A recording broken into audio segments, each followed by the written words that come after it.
Welcome, everybody. The Sister District Mass Rhode Island team welcomes you to our 2021 inaugural Candidate Town Hall. I'm Juliet, a volunteer and member of the Mass Rhode Island Steering Committee. And tonight we're hosting Virginia House Delegate Hurst, who will be joining us in a few minutes. I'd also like to give a shout out to Sister District volunteers joining us from Connecticut and from San Francisco's South Bay area, and who have helped us spread the word about this event. So thank you and welcome to you. A quick word of housekeeping. We are recording this event. Donation links will be posted in the chat throughout the evening, and a generous donor has promised to match contributions. So please give as much as you can. And finally, if you have questions for our guest, please type them into the chat after the word question, and we will get to them later in the hour. For those of you unfamiliar with Sister District Project, which I don't think is anybody, but just in case, we are a national grassroots organization of 50,000 volunteers working to flip state legislatures from red to blue. Last year, our team alone raised almost $65,000 for progressive state candidates. As you probably know, Virginia is a state with a long history of racism. Richmond was briefly the capital of the Confederacy, and it was one of the 9 states placed under federal supervision under the 1965 Voting Rights Act. Its weak gun laws have made it a central node in the so-called Iron Pipeline, which is the primary East Coast route for gun smuggling. And just a few years ago, it was named the state with the worst partisan legislative gerrymandering in the nation. But Virginia is also a lesson in patience and an example of how creating meaningful change takes time, often more than one electoral cycle. Our Mass Rhode Island team got involved in Virginia House races in 2017, soon after Sister District Project was born. And at that point, all 100 state House seats were up for grabs, and Democrats were facing a real deficit because due to the aforementioned gerrymandering, Republicans held an unrepresentative 66-34 majority in the House. But voters wanted change, and our team started off with a bang. That year, we supported winning House candidates John Bell and Jennifer Carroll Foy. John has gone on to be a state senator, and Jennifer spearheaded Virginia's ratification of the ERA and sadly just lost her race for governor, although I'm sure she is not going anywhere. But another candidate our team supported in 2019, Hala Ayala, just won her Democratic primary race for the state's lieutenant governor. So it's all very exciting. Hurst was elected to the House in 2017 with another Sister District team supporting him. And that election narrowed the state House Republican majority from 66-34 to 51-49. Having rebalanced the scales, Democrats wasted no time. In 2018, after years of GOP stonewalling, Dems pushed through Medicaid expansion in the state, covering more than 500,000 Virginians to date.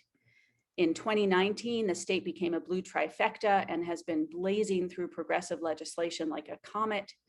The state that was first in gerrymandering is now the first Southern state with its own Voting Rights Act, the first Southern state to abolish the death penalty and to set a clean energy target. After years of GOP obstruction, the state has finally passed gun safety legislation, which is like unbelievable. Minimum wage raises, abortion access protection. It has been incredible to see what can happen under blue leadership. So here we are in 2021. And once again, all 100 Virginia House seats are up for grabs in November. This time around, House Democrats have a 55-45 majority and are running on a 2-year proven record of legislation that has changed people's lives for the better. And the GOP is out for blood. According to a study published by the Virginia Public Access Project, Republican state legislators in the 2021 Virginia General Assembly session almost unanimously opposed every single piece of progressive legislation put forward. So just imagine the regressive and punitive policies and the damage to people's lives if the GOP retakes the House majority. Right now, Virginia is a beacon for the country, proving what is possible under blue governance. And in fact, Virginia is traditionally known as a bellwether state, a sort of marker for the entire nation. But in the current climate, the big lie, the public health crisis of gun violence, the struggle out of the pandemic. We cannot take Virginia's narrow House majority for granted. Every seat is going to matter in this election. Chris Hurst's opponent is a diehard Second Amendment supporter and one of the top 5 GOP fundraisers running for a House seat. So let's support our man. The link to donate to Chris's campaign is in the chat and will be reposted there throughout the evening. And again, a generous donor has promised to match our contributions. So please be as generous as you can as well. So that is the larger context behind Chris's race. Chris Hurst is running for re-election in Virginia's 12th House District.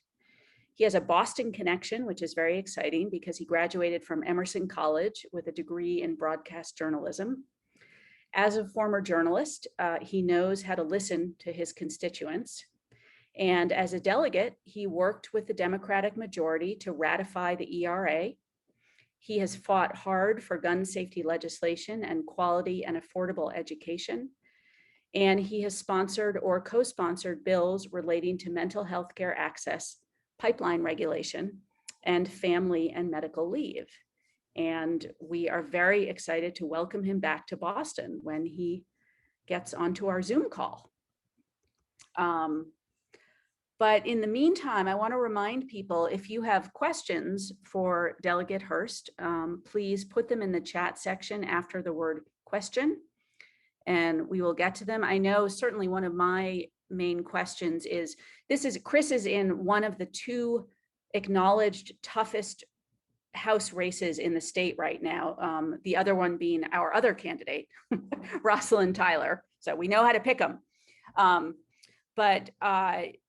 You know, I'm interested to hear sort of what it's like being a Democrat in a sort of red area and in a rural part of the state, and especially after these 4 years. What has changed maybe in terms of his campaigning?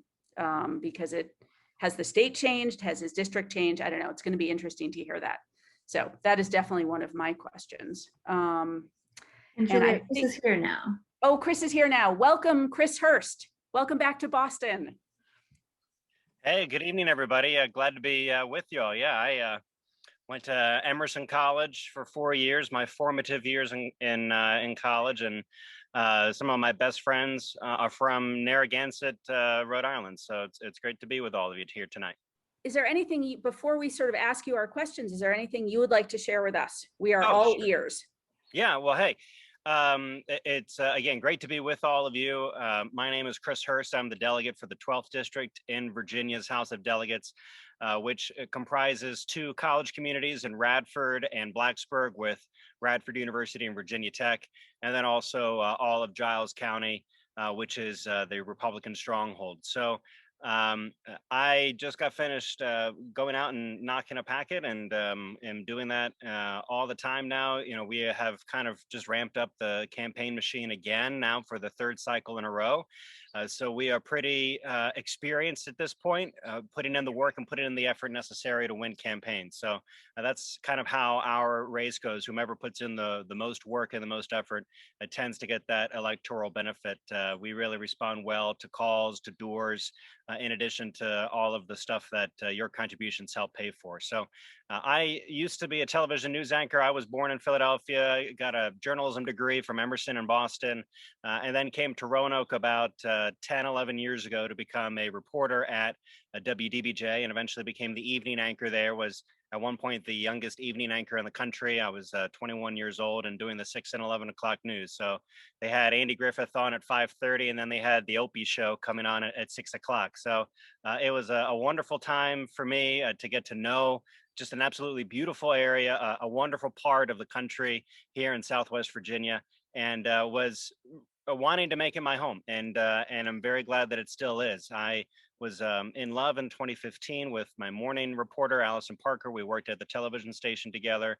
And some of you may know in August of that year, she and her cameraman, Adam Ward, were shot and killed on television. And so that was an incredibly difficult experience that I'm still living with today, still dealing with today, and tried to do my best going back to the television station and reporting and being a quality local community journalist. But it was too difficult for me to continue on. So I was kind of looking for maybe some other things to do to try and serve the community, because their thoughts and prayers really got us all through a really difficult time. And then Donald Trump got elected in 2016, and I was like, well, shit, if he can get elected, then maybe there's a shot for me too. So I quit my job in February of 2017, and we ran for office, eventually becoming the most expensive House race in Virginia history at the time, being able to knock off a 3-term incumbent who had previously won by 18 points.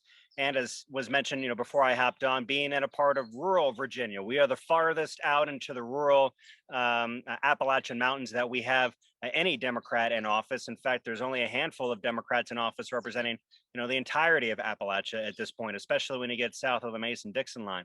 And so it is definitely a battleground. I'm out here in the frontier. I have moved to Radford, which is now the leading tip of that spear, even farther west. It's the farthest southwest that we have in the district. And this is the real battleground for us.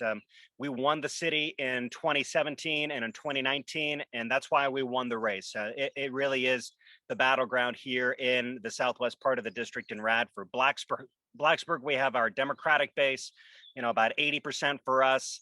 We're just trying to make sure that we get really strong turnout. And then Giles County is for the other guys, and they have about 85% turnout for them. So it really is this battle for Radford. And so it's really important for us to make sure that we've delivered for people here in this area. It's something that I ran on about making sure that we would be a louder, stronger voice for this region so that Richmond would pay attention to us. And lo and behold, and in my years in office, and certainly since Democrats took the majority, we now are putting monumental investments into broadband internet. $100 million has gone into state-funded broadband projects here over the last 2 years in Virginia, cutting the number of people who don't have broadband internet in half, from about 500,000 to 250,000. We're on track to get that number down to 0. Everyone in Virginia with broadband internet, hopefully in the next 2 years. And we've been able to see thousands of people here in the New River Valley get connected for the first time to reliable internet speeds. We're talking about folks who were on 56K dial-up modems before they were able to get connected with a fiber to the home. In Giles County, again, the more rural part of the district, 4,000 people are getting online with a project that's set to end here at the end of the month. And then the other thing, when I grew up in Philadelphia and went to school in Boston, I took Amtrak to get to college.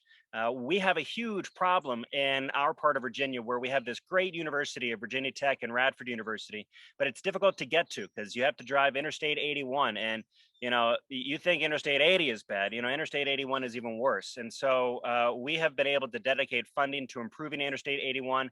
And we're also using some of the revenues raised from that legislation we passed to bring Amtrak to my district, to Christiansburg. So theoretically, in a few years, you'll be able to take a train from Boston all the way to my district in rural Southwest Virginia. We are literally putting my district on the map. And so that's what we've been able to do for us here in this district since we've taken a majority, really seeing that this is our time. This is our opportunity to really get formative things done and make sure that they know that it's Democrats who deliver that to them, who finally, are providing those tangible benefits that people have been asking for many years of Republican control and total inaction, the wasting away of our rural communities because of Republican inaction.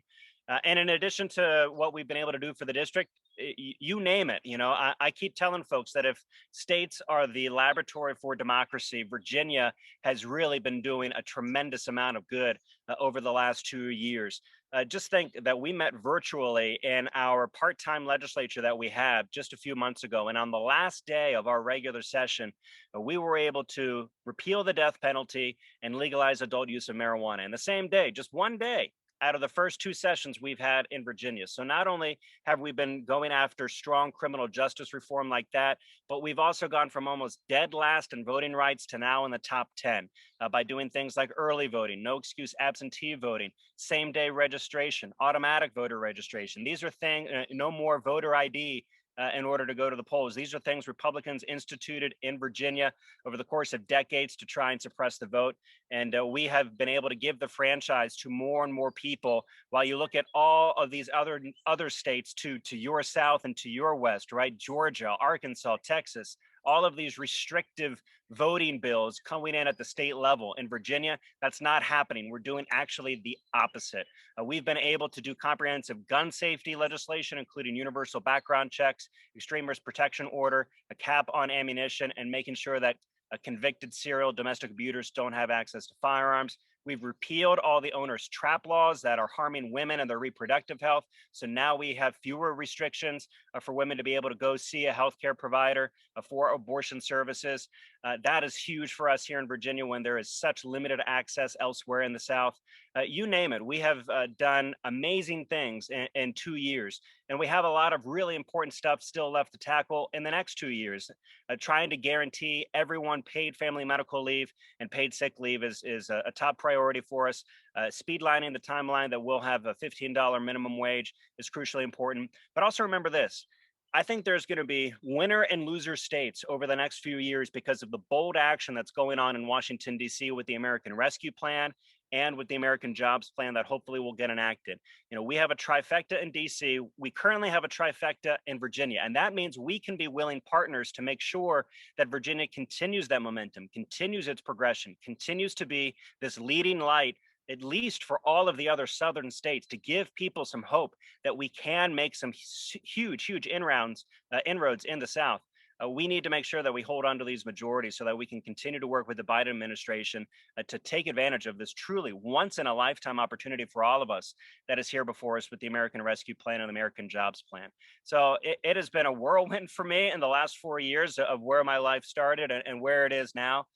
But we are in an amazing opportunity to continue to do some real great good in Virginia. Sister District has always been a fabulous partner to make sure that they invest in some of those districts that need a little extra attention.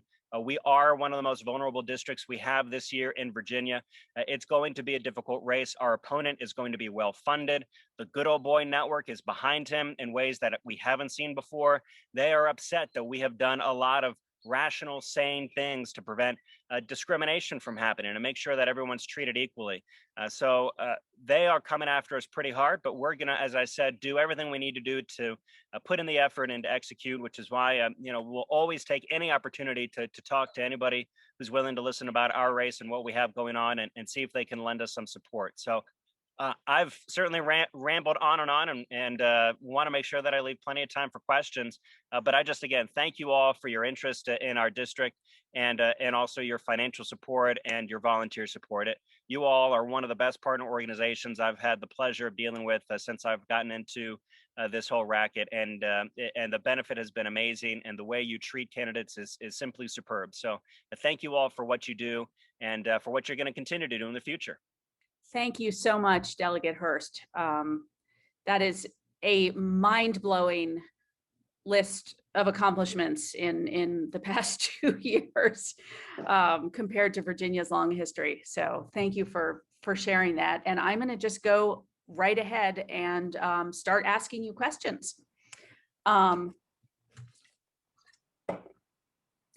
What would you say are the issues your constituents are most concerned about? I think for us, it's still a lot of bread and butter things. And the things for our district, I think, have been kind of stalled for so long that they now truly need to get addressed. So broadband internet is one of those things that now we will truly be able to address. The other is school funding and equitable school funding. So across states, Virginia ranks dead last in average teacher pay. It's about $15,000 below the national average. And so we want to bring Virginia up, more than $10,000 in average teacher salary per year to get us competitive among states, but to also realize that Southwest Virginia schools see teacher salaries that are even less than what the Virginia average is. And so we need to fully fund our standards of quality. This is the state formula that decides how much the state is going to give versus the locality. And then we just need to figure out a way to fully fund it. It's just about making an investment. We defunded it. The Republicans did when they were in control in 2009. We still have not gotten fully back to where we are since the Great Recession. And Virginia is actually doing the best economically of any state in the country since the pandemic. We've been able to collect actually more than $1 billion in surplus funds. And so we have the money. We just need to now finally do the reinvestment that is long overdue. And it also extends to school construction as well. well. We have dozens of schools in Southwest Virginia that are more than 50 years old. We have many that do not have heating and air conditioning, including here where I live in the city of Bradford. We have many that have roofs that are so old they are dripping water into gymnasiums and into laboratories. And frankly, some of them are in such disrepair that the foundations are starting to crumble, and we need to talk about new buildings altogether. In an area that has seen population decrease, that has seen an inability to raise local revenues, the state has really been adamant and pushing back against a responsibility for us to chip in and try and help. I am trying to lead an effort along with Senator Jennifer McClellan, who was a candidate for our gubernatorial nomination, to go big on school construction and modernization. We are looking at the $4 billion that's been allocated to us in the American Rescue Plan to maybe do a good chunk to try and help folks either renovate or rebuild new, or to just help get a bond rating as a way to help be kind of a co-signer on some debt acquisition here in the first place. There's a lot of different options, and whether you are Republican or Democrat, it hasn't necessarily been the prerogative of the state to care about school construction. Remember, Virginia's Democratic Party is concentrated largely in what we call the urban crescent, which would be Northern Virginia, down the Chesapeake Bay and the coast and into Hampton Roads. And in those affluent areas, school construction is something that a locality can provide for. But out where I live, it's simply not feasible. So being that Democrat who can have that voice within their own caucus to advocate on issues that regionally aren't necessarily of tremendous importance is one of the main values that I think that I provide to the Democratic Party in Virginia. Being not only a rural member, but also somebody from Southwest Virginia, which used to be the powerhouse with textiles and with furniture making and with tobacco, but now is struggling to try and find new industries to replicate those. We are working very hard on coal to solar. We are working very hard on technology and data centers, and on also being able to tap into the brain power at Virginia Tech.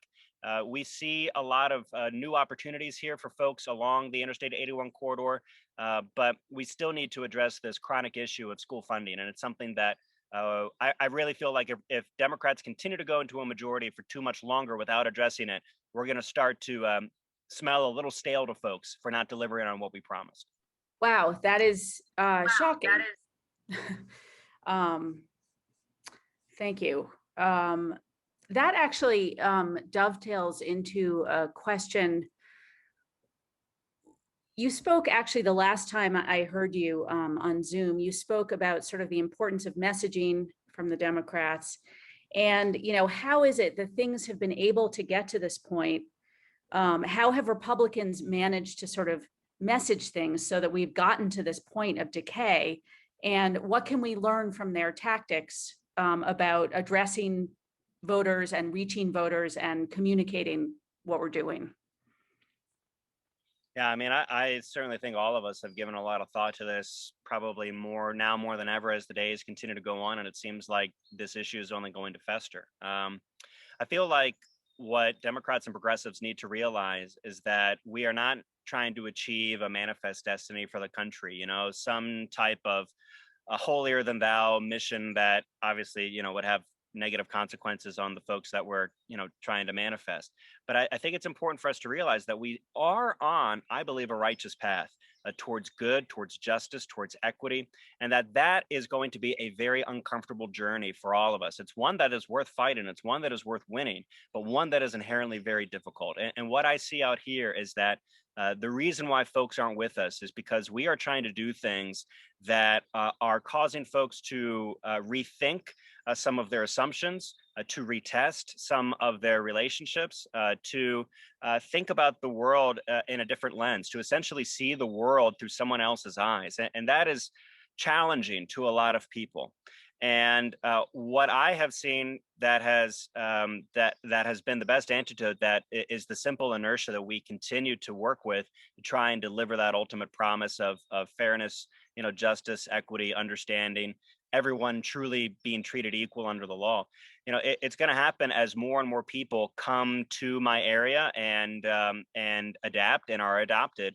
You know, similar to how I was, people who look different than us, people who think differently than us. Virginia Tech has more than 100 countries represented, and the not only assimilation, but integration of people from other countries into Blacksburg has truly been wonderful to see. But it's not extended any farther out than that because they don't go any farther out than that. And until we are able to have everybody be confronted by our differences and learn that they are not something worth fearing, they're something worth embracing, we are going to continue to be in this long and difficult journey. I think for us, what we need to start to do is we need to remember that even though we always seem to be on defense because what we think we are doing is good, and so inherently we get on the defensive when somebody doesn't want to grant equality to all persons regardless of whom they love, right? Something so basic and fundamental, we get on the defensive because we feel like it should be a universal value.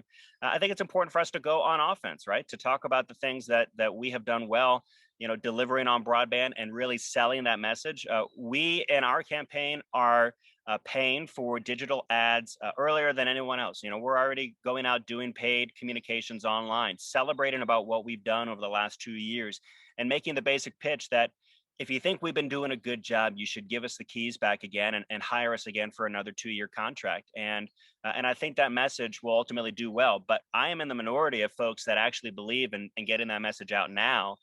And not just waiting until the fall when, then you're just, totally flooded with messages that are good, bad, and ugly. So I'm the campaign chair for the House Democratic Caucus this year, in addition to running one of the most difficult races. But I think that my perspective is able to help other races that are in similar circumstances. That what's going to be really important for us to do is to pay for the things that I think have a real value. And that would be, homespun digital ads that we can target our community with to let them know the good things we've done. Great, thank you.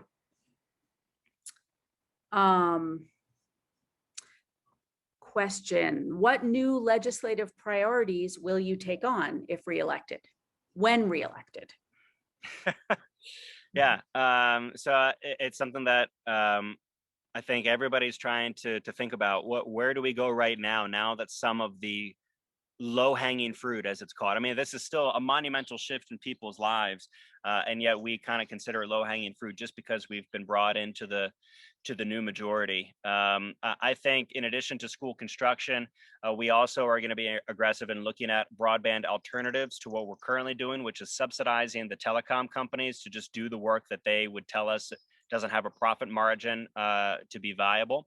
And so we're looking at what's going to happen with the American Jobs Plan. And if it is able to be passed, we really think that there's an opportunity for us to use those funds to help municipalities build out their own networks.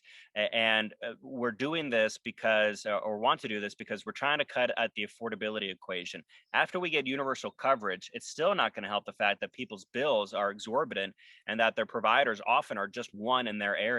But if we had a basic fundamental municipal infrastructure that everybody could buy into for a nominal price, but if a private provider wanted to offer you a different service that you found to be more beneficial and wanted to offer a different price for that, that's their prerogative. But that there essentially would be universal, not only universal coverage, but a universal plan that would allow you to have the basics of connectivity without needing to worry about things like data caps, overage charges, and small data limits that don't actually allow you to do what needs to be done. And this is going to be a real priority for me representing a rural area, because if we can do that, then I can also tap into what I really do think is this great readjustment, this great rethinking that so many people are undertaking right now.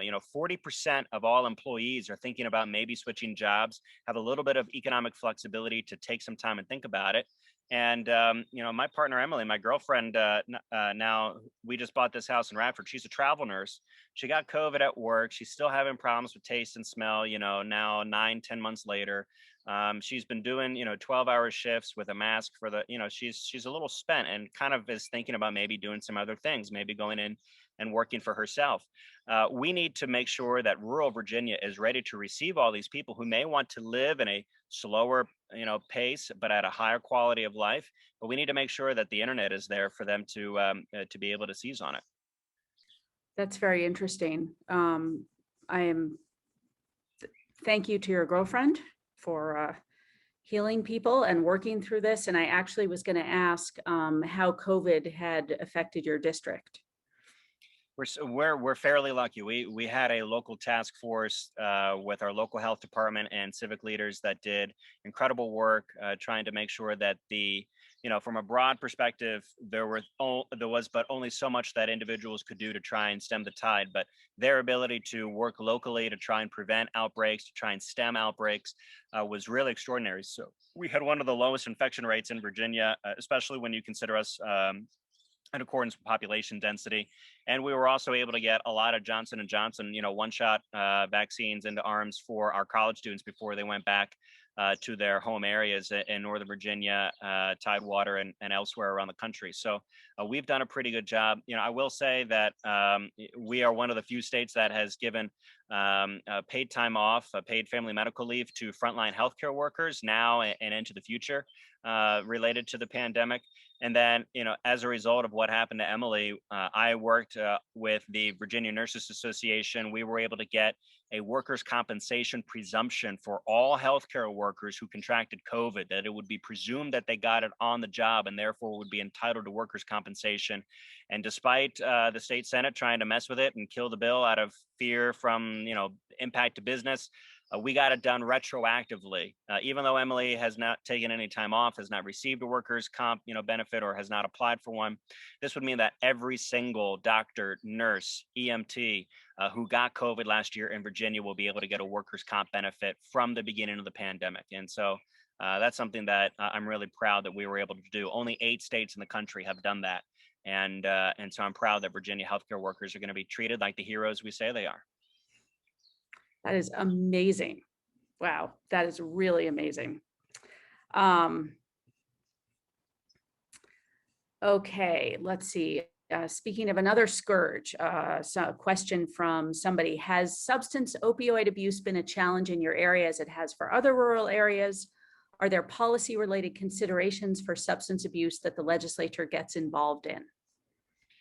Yeah, if there's something that I really feel like states need to figure out, are they going to be on the vanguard or not? I think substance use, harm reduction, and trying to look at overdose deaths and overdoses overall is something that we really need to challenge kind of the conventional wisdom on what we need to do.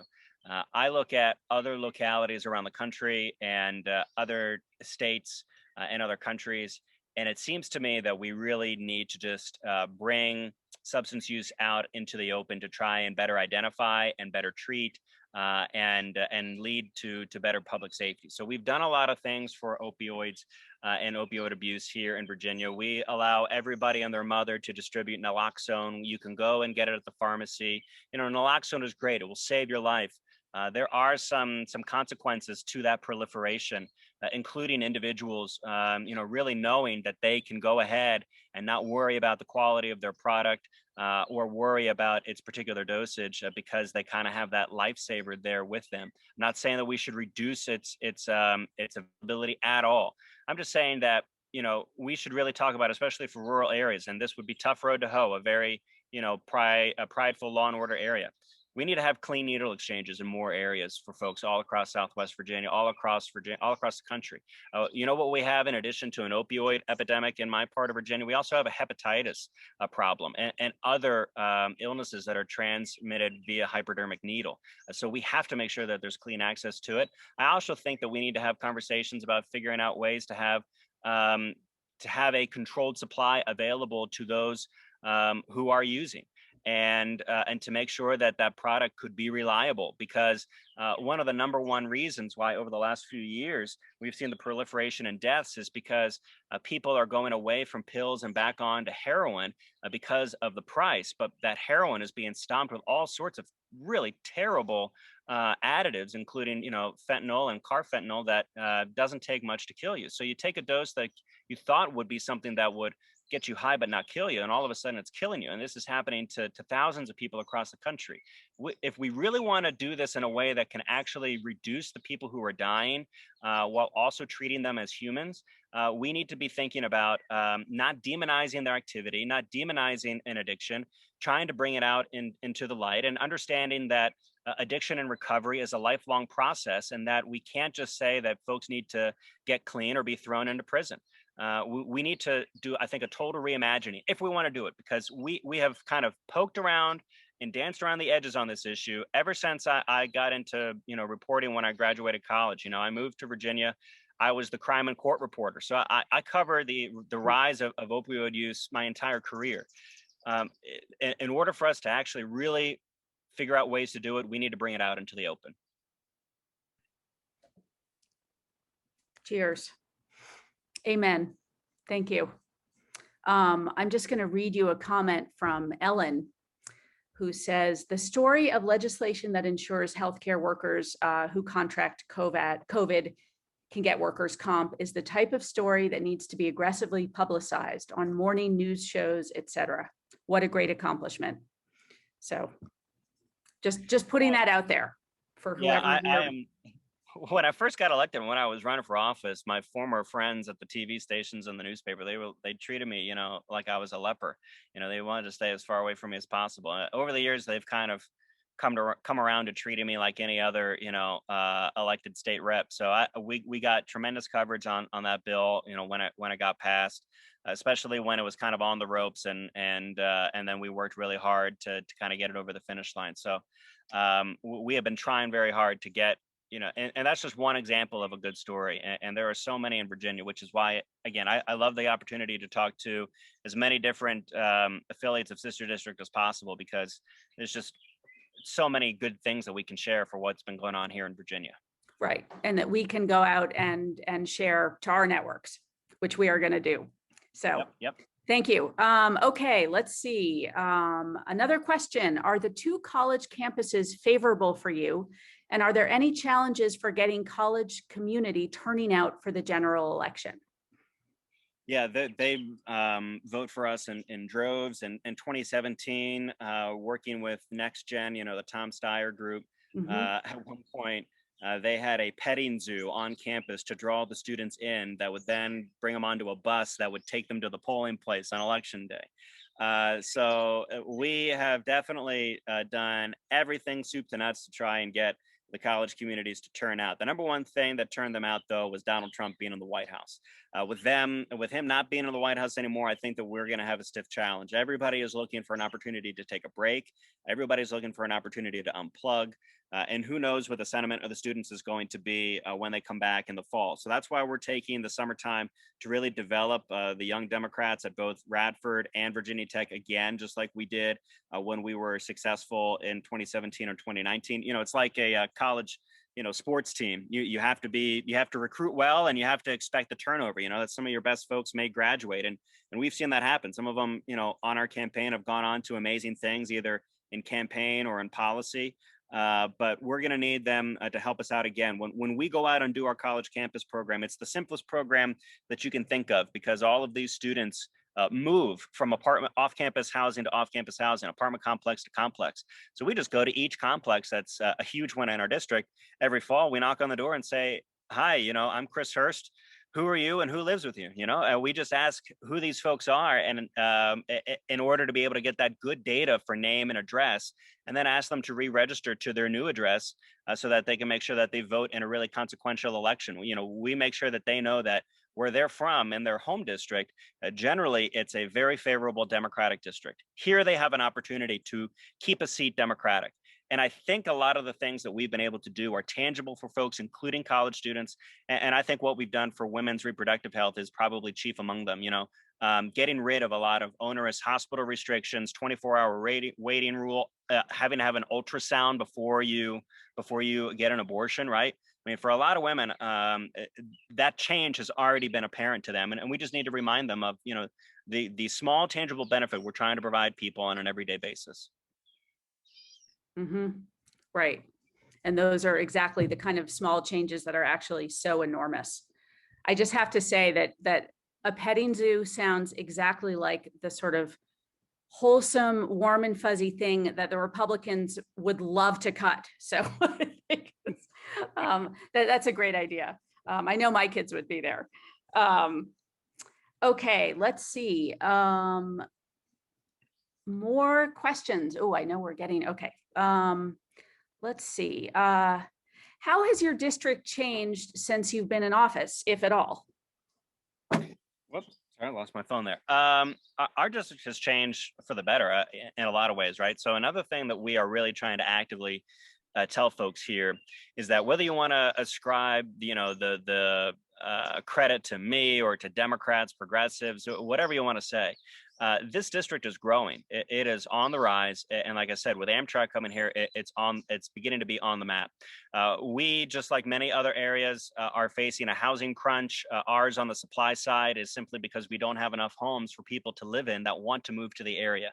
Virginia Tech has finally, after a prolonged effort of transitioning to a research institution, has been able to get many companies that are located in my part of rural Virginia, sleepy rural Virginia, including one of the largest crypto companies in the world now, one of the biggest driverless car technology manufacturers in the country that has contracts with every major car manufacturer. And then we also have a Volvo plant that is building the only electric truck engine in the United States.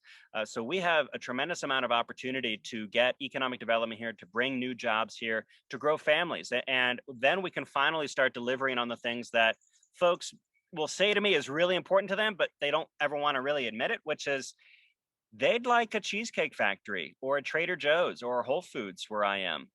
We don't have any amenities here. We don't have much.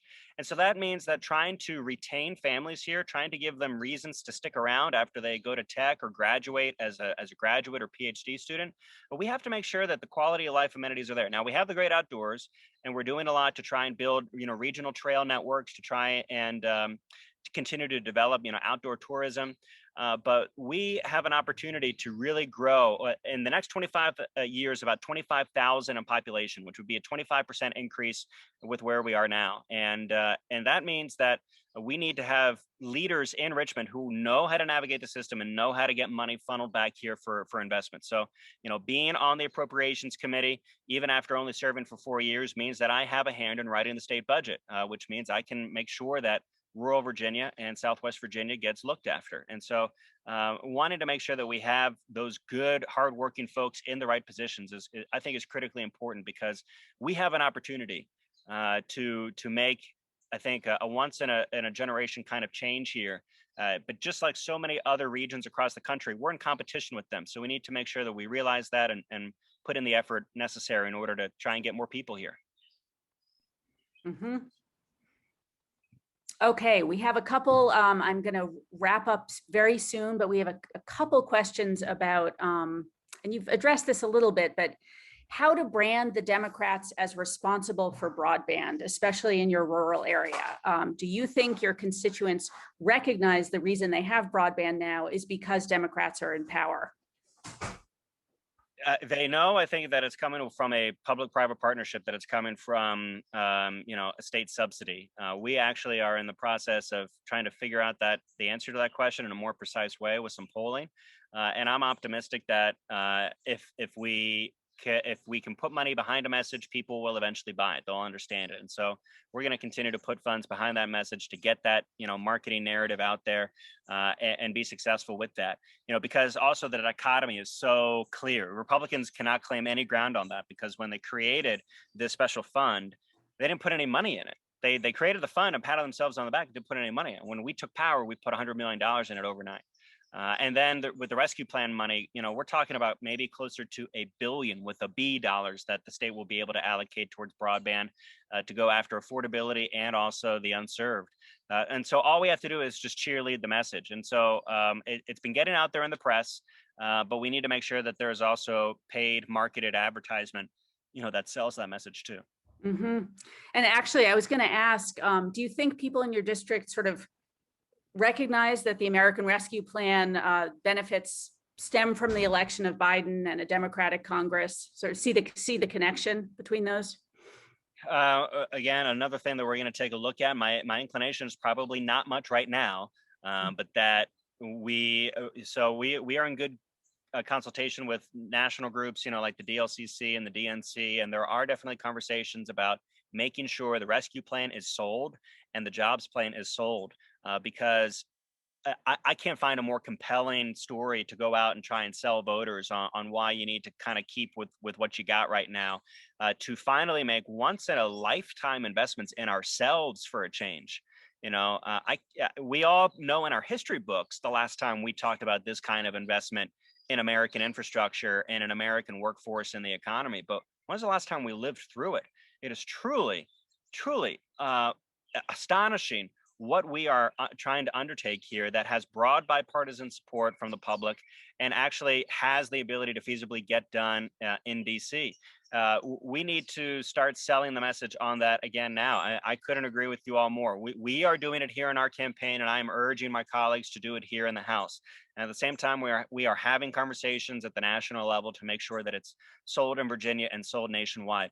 I mean, this is about as good of a thing I could imagine us coming up with from a policy perspective, not just going to culture wars and all this crap that the other side is trying to lob at us to try and distract us from the mission. But this is the real true opportunity to do the kind of policy that people will remember. And I just hope that they remember that it was us who provided it for them, and we're going to do everything we can to get that message out. That is aside from COVID and what we did in the middle of the pandemic, and aside from all of our traditional policy platform, I think this is a crucial element for us to be communicating in this cycle, is what we can do with these two packages at the federal level. Yes, thank you. Yes, I feel like the Republicans have been so good at seizing the narrative around the cultural issues and yanking everyone there. And so hearing you say you're going to sort of stick to this message is fantastic.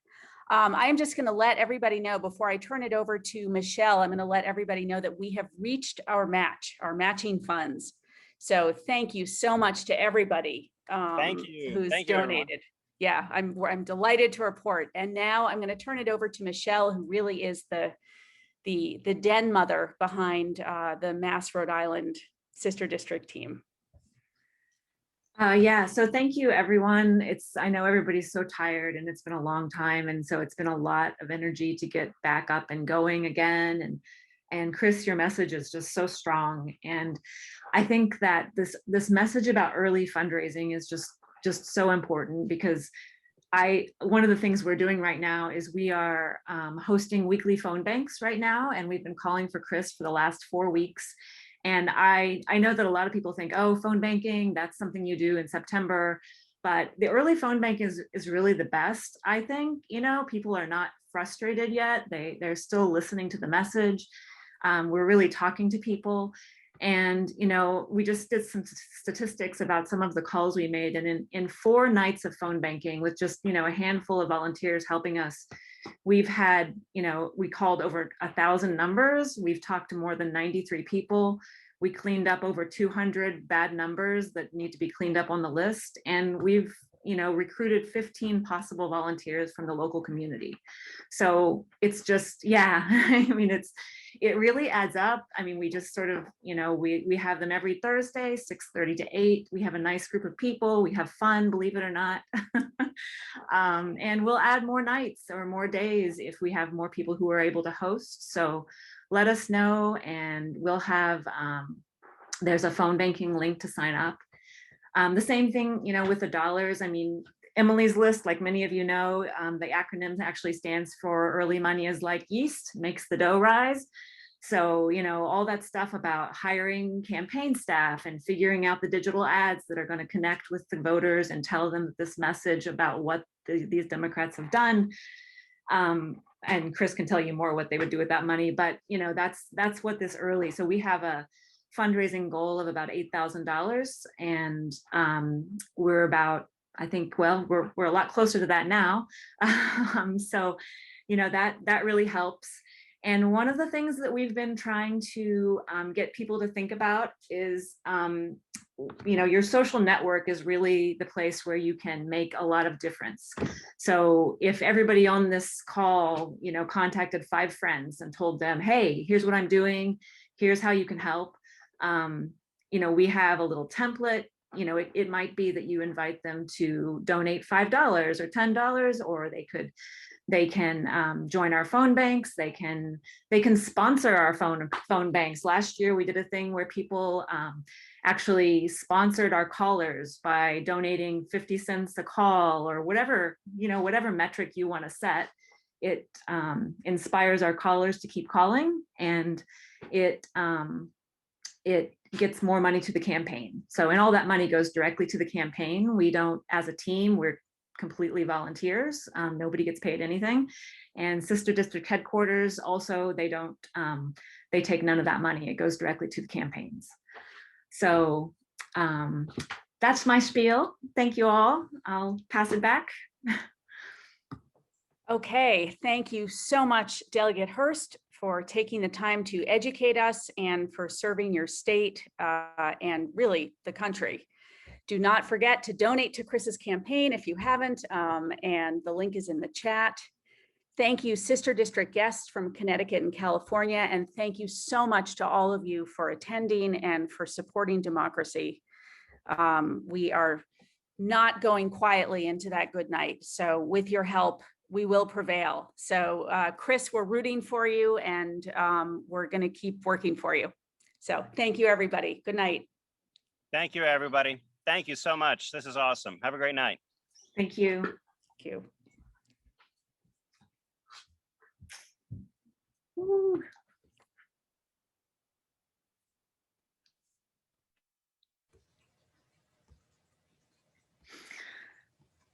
I'll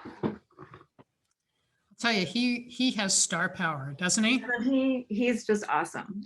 I look at him. I mean, I know I felt that way about Brittany, but he's actually a little bit more seasoned, and I feel like he could be running for president 10 years from now.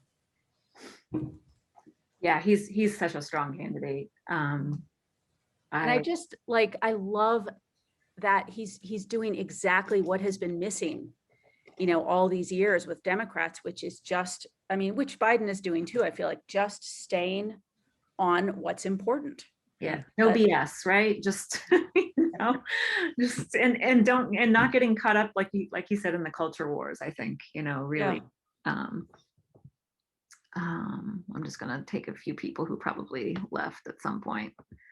So did you keep an eye on the donations, Caroline? Yeah, I was refreshing just to see the donations coming in.